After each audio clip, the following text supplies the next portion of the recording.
Merci Malik, merci à tous et merci beaucoup à la LDH pour cette invitation, à cet espace qui permet donc de partager les analyses, de partager aussi les exemples de mobilisation. Je pense que c'est important aussi d'entendre des succès, des victoires. On en a besoin aussi dans notre quotidien de militants et d'activistes. Donc je ne suis pas responsable du Secours catholique en entier. Là, tu m'as un peu projeté loin. Je suis responsable du pôle Amérique latine et Caraïbes. Peut-être que certains d'entre vous ont une connaissance aussi de ce continent. Vous savez que c'est, en tout cas pour moi, je le vois comme un très beau laboratoire de lutte sociale avec des mouvements, des organisations, de sociétés civiles, d'églises aussi engagées à la base et qui essayent justement d'articuler un certain nombre de combats, des combats anciens sur des questions économiques, sociales. Beaucoup de pays de la région ont fait le choix d'un modèle néolibéral avec toujours un système d'extraction des ressources comme au temps de la colonie, mais aussi des luttes féministes par rapport à un patriarcat qui continue d'être hyper pesant, des luttes autour des questions du respect des peuples autochtones, du respect des descendants des esclaves dans la région, donc toute la question du racisme, de la xénophobie, du respect des droits, et puis la question écologique qui est montée énormément, qui est montée aussi parce que défendue par les peuples autochtones. Tu en parlais à l'instant aussi de cette force aussi des peuples autochtones pour défendre leur territoire, défendre une autre vision du monde, et ça commence à prendre forme et à s'articuler. Alors, nous, au niveau du Secours catholique, on est très connus au niveau de notre action en France auprès des publics en situation d'exclusion, de précarité. On a aussi toute une action au niveau international et on joue un rôle en soutenant des mouvements sociaux dans les territoires que nous accompagnons. Donc on n'est pas nous-mêmes opérateurs de projets, on soutient des acteurs locaux. L'idée, c'est de les renforcer de façon à ce qu'ils puissent mettre en œuvre leur processus sur le terrain. L'idée est aussi de les soutenir de façon solidaire, notamment via des actions de plaidoyer communes ou via des luttes communes, puisqu'on est bien embarqué dans des luttes communes. Donc on soutient sur les 4 continents des partenaires qui sont engagés dans des dynamiques de transformation sociale, de mobilisation citoyenne, qui portent des combats pour la paix, pour la justice sociale. Donc voilà, je me situe là aussi en intervenant plutôt avec un point de vue de praticien et me faisant l'écho aussi de ce que j'entends de nos partenaires au quotidien, donc de cette communauté d'acteurs et d'actrices de terrain. Alors, la crise de la Covid, évidemment, a énormément impacté nos territoires d'intervention, nos partenaires. On a tâché de maintenir tout notre travail auprès de ces partenaires, de leur donner les moyens d'agir. Puis surtout, on a mené avec eux tout un travail d'analyse, de réflexion pour voir de quelle manière la crise Covid impactait leur combat et leur processus. Et ce qui est très intéressant, je dis en 2 mots, c'est que malgré la diversité des paroles et des contextes, ce qu'on voit, c'est l'aggravation et l'exacerbation du fait de la gestion de la crise Covid. Et j'insiste sur ça, ce n'est pas tant la crise que sa gestion. Donc l'aggravation et l'exacerbation des inégalités, des injustices préexistantes. C'est-à-dire que voilà, ces situations préexistantes sont exacerbées et sont mises à nu quelque part avec cette crise du Covid et notamment avec sa gestion, soit autoritaire, soit laxiste, j'ai envie de dire. On a eu les deux cas. Mais ce qu'on voit aussi, ce qu'on a vu et entendu de la part de nos partenaires internationaux, c'est cette capacité à maintenir l'innovation, à se mobiliser de façon renouvelée en termes opérationnels, en termes de plaidoyer, en termes d'articulation. Je ne vais pas tout détailler là. Je pense qu'il y a certaines choses que je dis là qui font écho sans doute à ce que vous avez pu partager dans la première table ronde ce matin autour des questions de vulnérabilité commune, de résistance, de solidarité. Je voudrais juste vous montrer, j'en ai apporté quelques exemplaires. On a fait un petit livrable avec un travail d'enquête et de dialogue avec nos partenaires internationaux, une 50aine de partenaires internationaux des 4 continents qui nous ont donné des éléments sur justement l'impact du Covid sur les processus et sur les communautés qu'ils accompagnent. Et il y a notamment une partie qui porte sur droit et liberté, la pandémie comme prétexte pour réprimer. Et je pense que ça peut donner aussi quelques éléments de résonance par rapport à d'autres choses qu'on a pu dire. En tout cas, c'est intéressant de voir à la fois cette aggravation et, malgré tout, ce maintien de la mobilisation. je vais essayer de vous faire un petit focus sur la Colombie, qui est un pays, à mon sens, extrêmement intéressant en termes de dynamique sociale et politique, et qui est un pays prioritaire pour le Secours catholique depuis à peu près 25 ans. Donc on commence à bien connaître ce territoire et ses acteurs.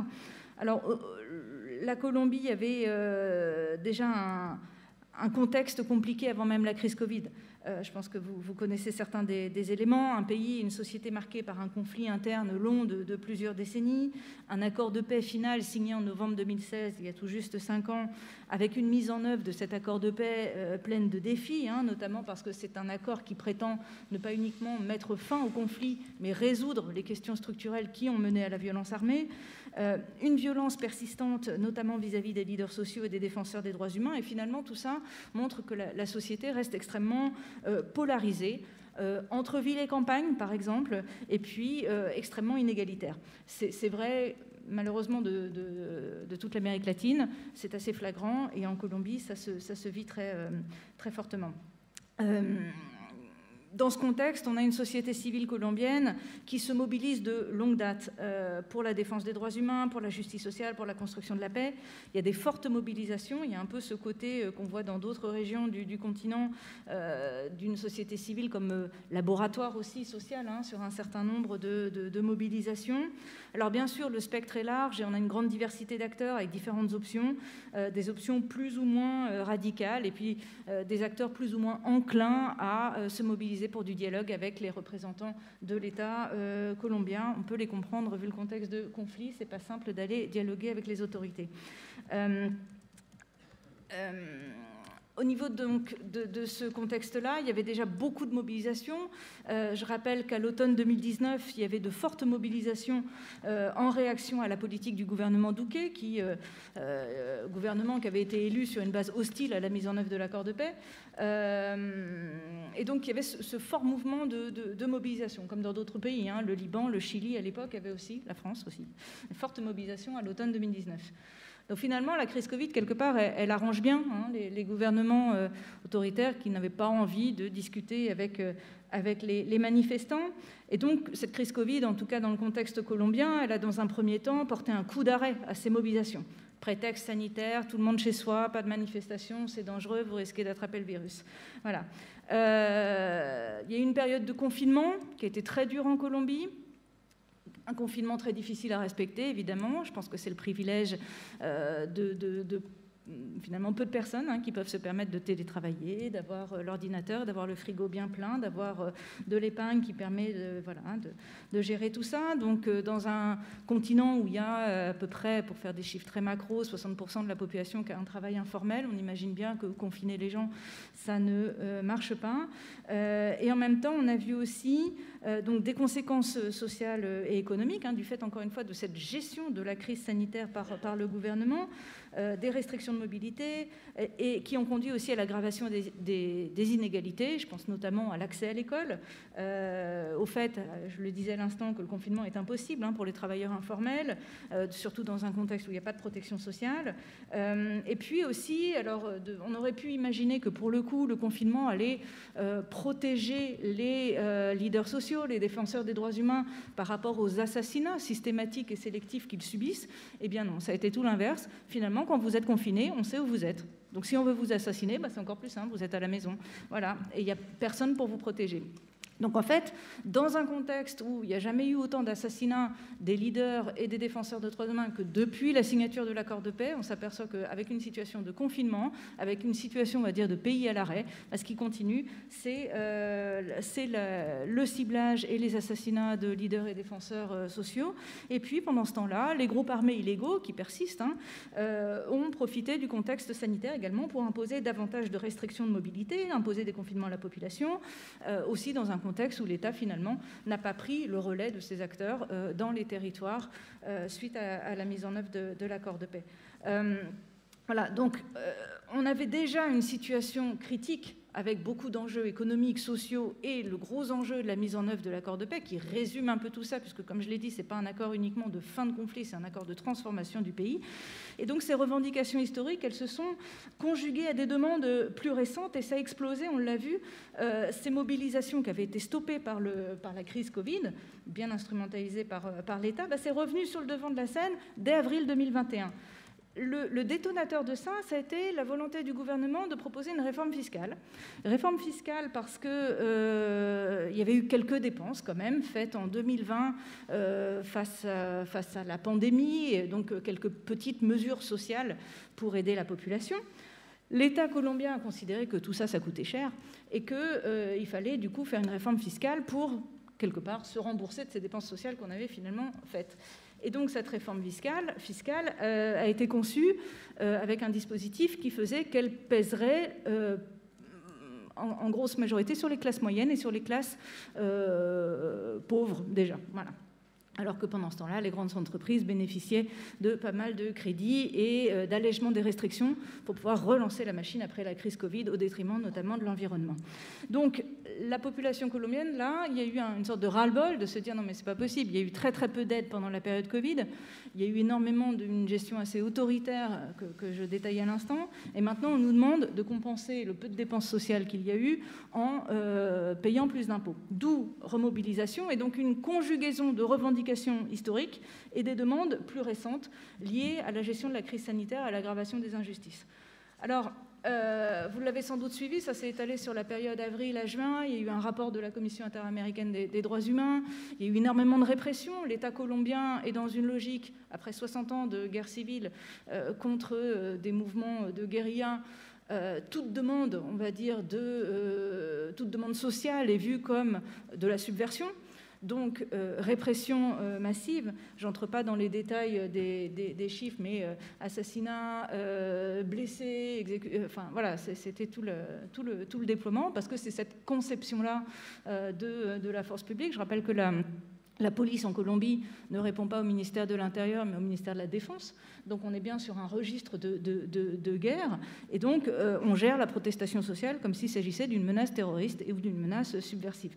Voilà, donc il y a eu cette situation-là, donc des fortes mobilisations ce qu'ils ont appelé en espagnol le paro, donc une sorte de grande grève. Alors ce qui est intéressant dans cette mobilisation du printemps 2021, c'est que ce ne sont pas les syndicats, ce ne sont pas les organisations qui ont eu le plus de succès dans l'appel des mobilisations. Finalement, c'est aussi beaucoup de secteurs, beaucoup de personnes, de façon individuelle, qui sont descendues dans la rue. Donc ça montre aussi la limite de l'appel à mobilisation de la part d'organisations syndicales.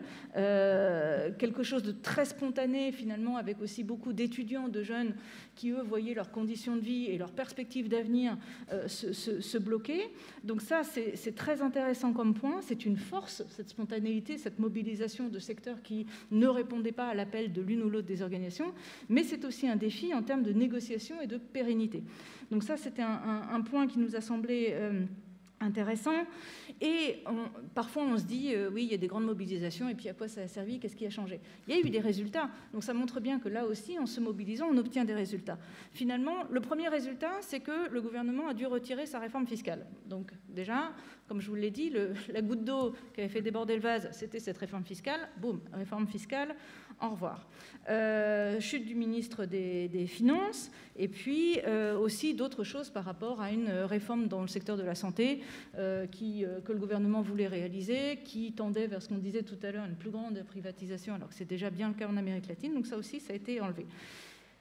Sur un registre, on va dire, plus politique ou peut-être même plus psychologique, des partenaires colombiens nous disaient récemment, ce qui a aussi beaucoup changé et qui est aussi une réussite de ce mouvement social, c'est que finalement les gens ont bravé leur peur.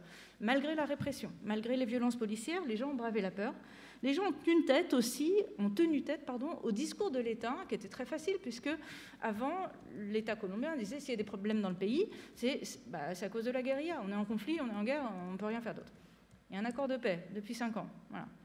Ça ne veut pas dire que tous les problèmes de violence sont réglés dans le pays, mais il y a quand même une donne qui a changé.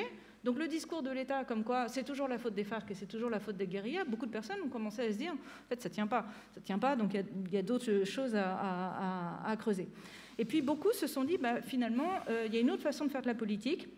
Il y a une autre façon de se mobiliser et on espère que ça puisse se refléter dans les prochaines échéances électorales. Un autre élément intéressant, c'est que ces mobilisations ont permis de positionner un certain nombre de thèmes, notamment celui de garantir le droit à la protestation sociale, qui n'était pas du tout évident dans le contexte. La mobilisation de nouveaux secteurs, notamment la jeunesse, comme je le disais, qui ne se sentait pas représentée et qui voyait ses perspectives de plus en plus bloquées. Et puis, on a vu aussi au niveau local, et c'est intéressant de distinguer ce qui peut se passer au niveau national et ce qui se passe aussi parfois dans les territoires. Nous, on accompagne aussi beaucoup d'initiatives au niveau des territoires. La réinvention, on va dire, d'espaces de participation citoyenne pour canaliser le mécontentement social et faire des propositions. Donc, ça permet aussi de réinventer ces espaces de participation. C'est une perspective tout à fait intéressante aussi, puisqu'on sait qu'il y a des élections à la fois présidentielles et législatives au printemps prochain en Colombie, comme chez nous. Donc la jeunesse, elle a émergé de façon nouvelle en tant qu'acteur de ces mobilisations. C'est quelque chose d'extrêmement intéressant, même s'il y a des points d'attention.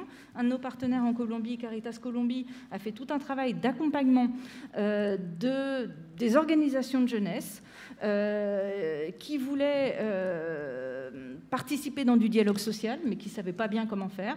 Le risque, c'était de rester dans un niveau de révolte.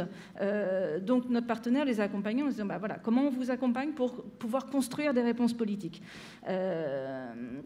Donc, il y a eu tout un travail de processus d'assemblée, processus de dialogue, des plateformes pour recueillir les demandes, faire un travail d'analyse, de plaidoyer. Notre partenaire a fait un travail pour accompagner ces jeunes pour qu'ils sachent, qu'ils maîtrisent les outils de plaidoyer, de négociation avec des acteurs institutionnels, de les former aux questions notamment de résolution des conflits, puis de créer des ponts et d'appuyer la réalisation d'espaces de dialogue. Donc ça, c'est des éléments qui nous semblent extrêmement importants parce que ça peut permettre de canaliser, de proposer, de donner de la crédibilité à ces mouvements de jeunesse, de renforcer le leadership des jeunes. On voit bien que les demandes et les sujets portés par les jeunes étaient des demandes structurelles, encore une fois aggravées par la crise Covid, les questions d'emploi, d'opportunités économiques, d'accès à la terre, d'éducation, d'activités de loisirs, la reconnaissance des organisations de jeunes, de leur leadership, la question des droits humains et du droit à la manifestation.